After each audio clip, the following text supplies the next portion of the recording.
Hi guys, welcome back. ये आज हमारी कोडिंग सीरीज का फिफ्थ सेशन है। इस सेशन में हम देखेंगे किस तरह से जो भी हमारी यूआरएल हैं, जिस तरह से ये मैंने इस पे ऊपर एंकर टैग यूज़ की है। एंकर टैग किस तरह से ये से जब हम एंकर टैग को यूज़ करें तो एक और पेज पर रिडायरेक्ट हो जाए। ठीक है, अगर हम सिंपली जैसे हम पीएचपी यूज़ करते हैं उस पी मतलब के सिंपल पीएचपी के अंदर जो सिंपल यहाँ पर आकर हम अपनी फ़ाइल का नाम देते थे, इस तरह से मैं एक अलग अबाउट नेम की फ़ाइल बना रहा हूँ।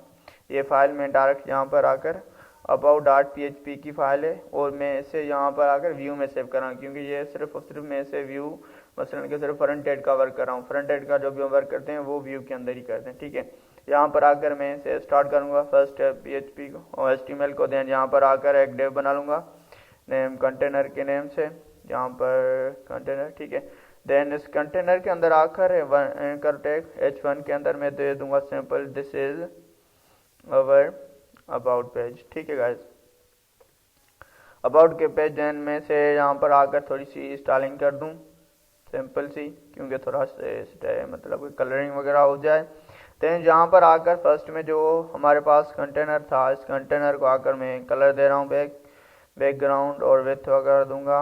विड्थ देने के बाद यहाँ पर आकर 500 पिक्सल्स। देन यहाँ पर इसके बाद जो इसकी हाइट होगी वो हाइट में से 500 पिक्सल्स ही कर रहा हूँ। देन इसका बैकग्राउंड कलर चेंज करूँगा मैं रेड। देन यहाँ पर जो टेक्स्ट का कलर होगा वो वाइट कर दूंगा। देन इसे थोड़ी मार्जिन दूंगा, मार्जिन लेफ्ट 10% में दूंगा इसे। देन मैं इसे सेव करूंगा। ठीक है, अब जैसे कि जो भी ये अगर मैं इस फाइल को डायरेक्टली बगैर मतलब यूआरएल यूज़ करे अगर मैं इसे शो करवाना चाहूँ तो सिंपली मुझे यहाँ पर आकर एक अलग से मतलब मसलन के इसके लिए मुझे फंक्शन बनाना पड़ेगा। ठीक है, यहाँ पर मैं इसे पहले रिमूव कर दूँ। ठीक है, यहाँ पर आकर मुझे इसके लिए फंक्शन अलग से बनाना पड़ेगा। पब्लिक फंक्शन बनाऊंगा, एक पब्लिक फंक्शन। ठीक है, देन इसके बाद आप इस मतलब के फंक्शन का नेम दें। फंक्शन को स्टार्ट करने के बाद यहाँ पर आकर डॉलर दिस जो होता है करंट क्लास ऑब्जेक्ट को रिप्रेजेंट करता है। देन इसे आप लोड करवाएं व्यू के फोल्डर को, क्योंकि जो हमारी फाइल पड़ी हुई है अबाउट डॉट पीएचपी फाइल वो व्यू फोल्डर के अंदर पड़ी हुई है। ठीक है, सिंपली मैं यहाँ पर आकर सिर्फ और सिर्फ उस फाइल का नेम दूंगा, एक्सटेंशन नहीं दूंगा। ठीक है, अगर मैं इसे अब यहाँ पर आकर मैं इसे क्योंकि मेरे पास अबाउट नेम से फंक्शन बना पड़ा है तो मैं इसे यहाँ पर रिफ्रेश करके यहाँ पर क्योंकि मुझे अब अबाउट फंक्शन को कॉल करवाना है, ये देखें। ठीक है गाइस, ये तो हो गया डायरेक्ट से मैं अलग से यहाँ पर आकर दोबारा से यहाँ पर चेंज कराऊँ अपने फंक्शन को। मैं चाहता हूँ यहाँ पर जो हमारी यूआरएल बनी है इस यूआरएल के अंदर मैं जब यहाँ पर अबाउट पे क्लिक करूँ तो यहाँ पर डायरेक्टली मैं अपने मतलब अबाउट के पेज के ऊपर चला जाऊँ। ठीक है, तो इसके लिए सिंपली अगर हम सिंपल पीएचपी जो यूज़ करते थे उसके अंदर यहाँ पर सिर्फ और सिर्फ अपनी फाइल का नाम देते थे, तो डायरेक्टली जो लोकेशन होती थी जो फाइल का नेम देते थे वो सिंपल यहाँ पर अगर मैं देखकर आपको दिखाऊं तो ये बिल्कुल भी काम नहीं करने वाला। ठीक है, जहाँ पर मैं इसे क्लिक करूँ भी ये देखिए मतलब कि पेज फाइंड नहीं हो रहा। इस तरह से मतलब कि जो भी हमारी यूआरएल्स होती हैं एंकर टैग्स होते हैं इस तरह से वर्क नहीं करते। ठीक है, इसके लिए फर्स्ट ऑफ ऑल यहाँ पर आकर सिंपली यहाँ पर लेस देन क्वेश्चन मार्क के साइन दें, देन इक्वल टू। ठीक है, उसके बाद बेस यूआरएल। ठीक है, बेस यूआरएल देने के बाद यहाँ पर क्वेश्चन मार्क और देन इसे आप क्लोज कर दें पीएचपी को। देन इसके अंदर आकर सिर्फ और सिर्फ पहले जो आप कंट्रोलर यूज़ कर रहे हो उस कंट्रोलर का नेम दें। ठीक है, जिसके अंदर मसलन के ये फाइल मतलब के फंक्शन बना पड़ा है। मेरे पास जो अबाउट फंक्शन है वो माई कंट्रोलर के फंक्शन के अंदर बना पड़ा है। ठीक है, ये देखें माई कंट्रोलर फंक्शन के अंदर बना पड़ा है, तो मैं यहाँ पर आकर सिर्फ और सिर्फ अपने कंट्रोलर का नाम दूंगा। देन उसके बाद जो मेरे पास फंक्शन बना पड़ा है जिस फंक्शन को मैं यूज़ करूँगा वो उस फंक्शन का नेम दूंगा। यहाँ पर अबाउट फंक्शन इसलिए मैंने दिया हुआ है कि यहाँ पर मैंने यहाँ पर ऑलरेडी से यूज़ करा है। ठीक है, अगर यहाँ अभी भी मैं इसे सेव करके आपको रिफ्रेश कर दिखाऊं ये फिर भी काम नहीं करने वाला। ठीक है, यहाँ पर आपको एक एरर मिल जाएगी। ये एरर हमें इसलिए मिल रही है क्योंकि मैंने यहाँ पर अपने हेल्पर्स को लोड नहीं करवाया। जिस तरह यहाँ पर पीएचपी के अंदर हम हर चीज़ का अलग अलग हेल्पर्स होते हैं, डाउनलोड फाइल्स होती हैं उनके अलग हेल्पर होते हैं, जो हमारी यूआरएल्स होती हैं और वेबसाइट की यूआरएल्स होती हैं उनके अलग से मतलब के हेल्पर्स होती हैं। ठीक है, तो हेल्पर्स को लोड कराने के लिए डॉलर देश। ठीक है, देन लोड यहाँ पर जहाँ पर मैं इस हेल्पर को मतलब कि हेल्पर का मतलब फोल्डर उसके अंदर यहाँ पर URL नेम से हमारे पास एक हेल्पर पड़ा हुआ है, मैं उसे लोड करवा रहा हूँ। अगर मैं अब इसे रिफ्रेश यहाँ पर करके मैं आपको दोबारा से दिखाऊँ, ठीक है, यहाँ पर रीडायरेक्ट होकर इसे मैं रिफ्रेश करूँगा, ये अब आ गया, ठीक है। लेकिन फिर भी ये अभी भी काम, ये देखें, ठीक है, काम करना स्टार्ट हो गया। देन अगर आपको देखना है कि किस तरह से कौन कौन से हेल्पर्स हैं हमारे पास कोऑर्डिनेटर के अंदर, तो यहाँ पर सिंपल आप पर आकर यूज़र गाइड, ठीक है, यूज़र गाइड पे आप क्लिक करें। देन जहाँ पर लास्ट में आकर हेल्पर्स पे क्लिक करें। ये हमारे पास सारे हेल्पर्स पड़े हैं, एरे हेल्पर्स हैं और अपाची कोड मतलब कुकीज़ हेल्पर्स हैं, डाटा हेल्पर्स हैं, डायरेक्टरी हेल्पर्स हैं, डाउनलोड, ईमेल, फाइल, फॉर्म, और जो हम इस टाइम हेल्पर यूज कर रहे हैं वो है हमारे पास URL हेल्पर, ठीक है। जहाँ पर इन्होंने सब कुछ बताया हुआ है किस तरह से इसे लोड करवाना है और किस तरह से इसे कॉल करवाना है, ठीक है गाइस। तो इसके बाद मैं डायरेक्टली अपने मतलब कि फंक्शन के अंदर आ जाऊंगा। यहाँ पर फंक्शन के अंदर आने के लिए माई कंट्रोलर, क्योंकि मुझे फर्स्ट में अपने कंट्रोलर को कॉल करना पड़ेगा, कंट्रोलर, देन स्लैश जो मेरे पास फंक्शन बना पड़ा था उसे, ठीक है, होम, ठीक है, मैं यहाँ पर आ गया। अब पहले तो मैं इसे थोड़ी स्टाइलिंग कर दूँ क्योंकि ये कुछ अच्छा नहीं दिख रहा।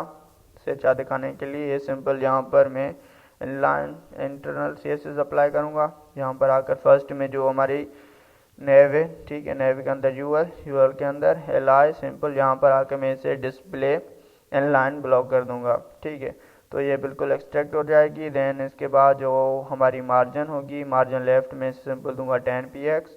देन यहाँ पर इसे पैडिंग थोड़ी सी दे दूंगा, पैडिंग भी मैं दूंगा इसे 10px। अगर मैं यहाँ तक मैं आपको इसे रिफ्रेश करके दिखाऊँ, ये देखें गाइस, ठीक है, इस तरह से अब ये शो हो रहा है। अगर मैं इसका थोड़ा बॉडी कलर भी मैं इसका चेंज कर रहा हूँ, बॉडी कलर चेंज करने के लिए जो होता है बैकग्राउंड कलर प्रॉपर्टी यूज़ करते हैं। बैकग्राउंड कलर जहाँ पर आकर Ctrl+Shift+C अगर आप यूज़ करेंगे, तो अगर आप सबलाइम टेक्स्ट एडिटर के अंदर पैकेज कलर पैकेज यूज़ कर रहे हैं तो ये आपके पास इस तरह से कलरिंग का एक मतलब का ऑप्शन ऑन हो जाएगा, ठीक है। देन इसके बाद यहाँ पर आकर मैं इसे थोड़ा सा बॉर्डर भी दे दूंगा, ठीक है। इसे मैं अब जो हमारा नेविगेशन बार है इसे मैं बॉर्डर भी देना चाहता हूँ। बॉर्डर देने के लिए बॉर्डर, देन फर्स्ट में इसके अंदर हम उसकी मतलब वेथ बताते हैं। देन इसके बाद कौन सी स्टेट में हो, देन लास्ट में जो होता है उसका हम कलर डिफाइन करते हैं, कौन से कलर में ये शो हो, ठीक है।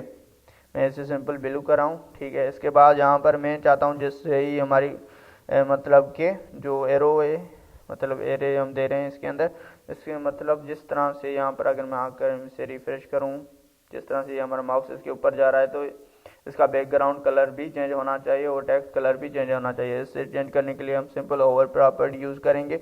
ओवर प्रॉपर्टी के बाद यहाँ पर आकर मैं इसका सिर्फ और सिर्फ बैकग्राउंड कलर चेंज करना चाहता हूँ रेड, ठीक है।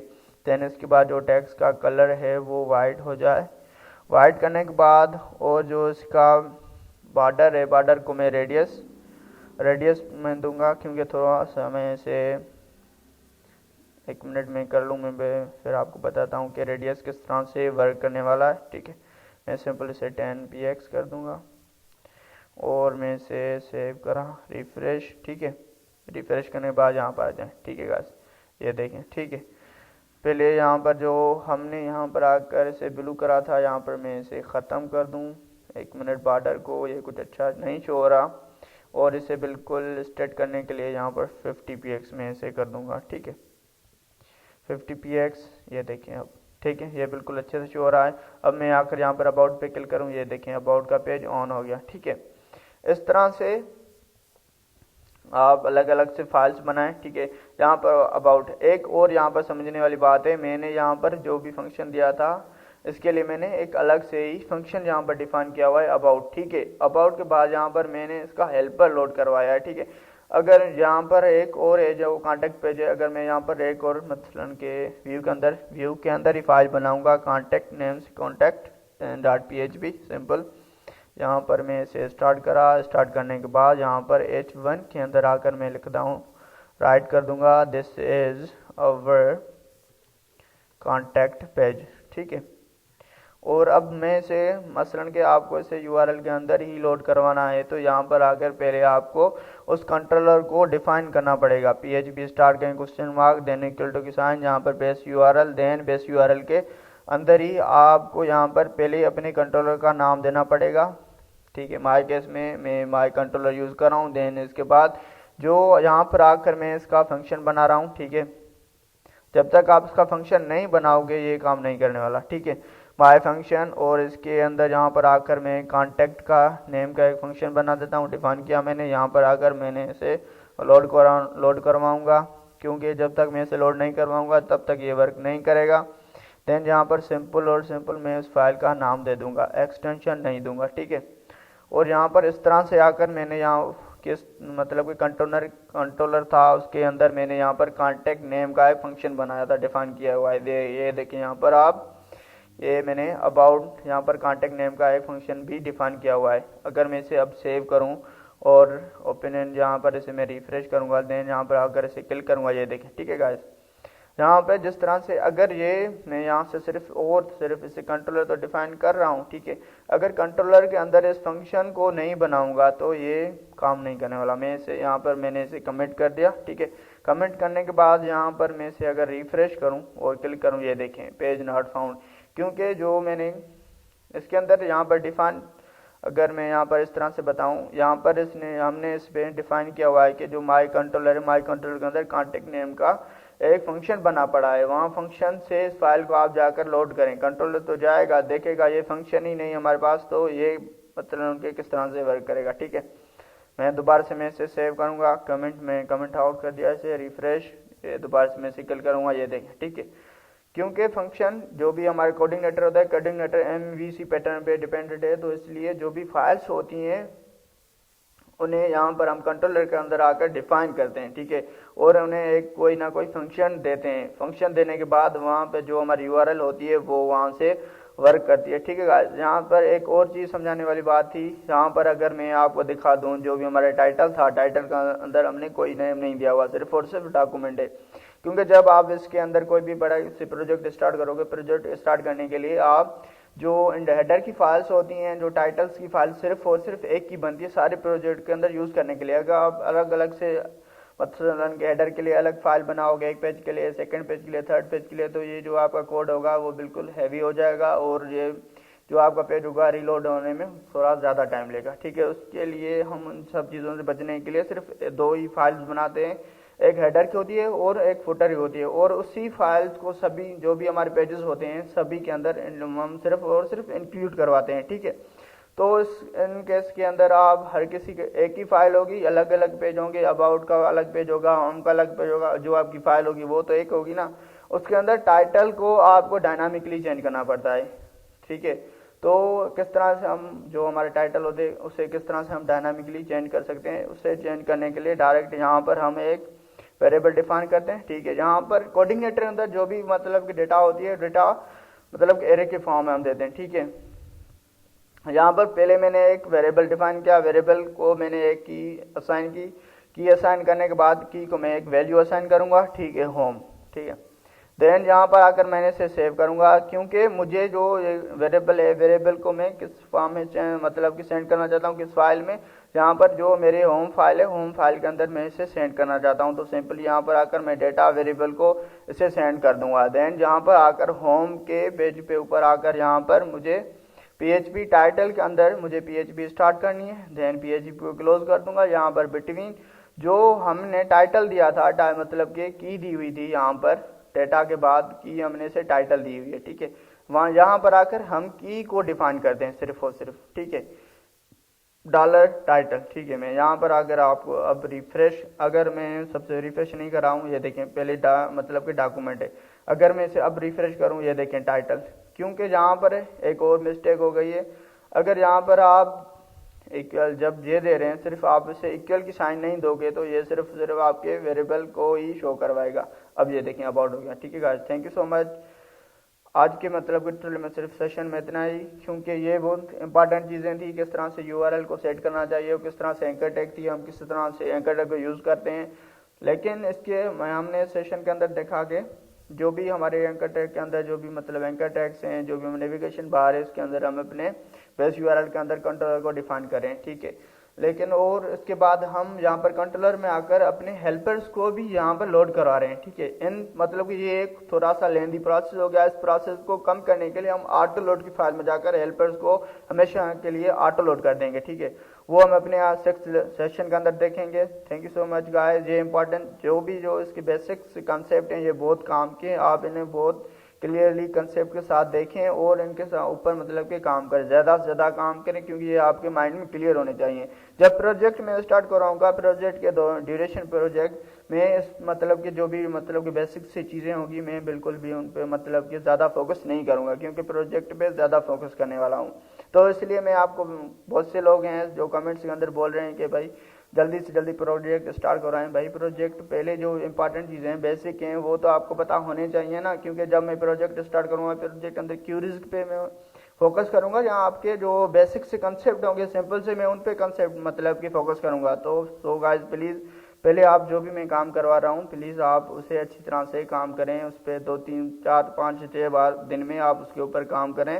देन जो सेंडोली में तकरीबन 2 या 3 हमारे 5 या 6 सेक्शन होंगे, देन उसके बाद हम अपने प्रोजेक्ट को स्टार्ट कर देंगे, ठीक है। थैंक यू सो मच, अल्लाह हाफिज़, टेक केयर। अगर आपको हमारा सेशन आज अच्छा लगा हो, इस वीडियो से आपको कुछ सीखने को मिल रहा है, तो प्लीज़ हमारे चैनल को सब्सक्राइब करें और अपने दोस्तों के साथ शेयर करें। Thank you so much guys, अल्लाह हाफिज़।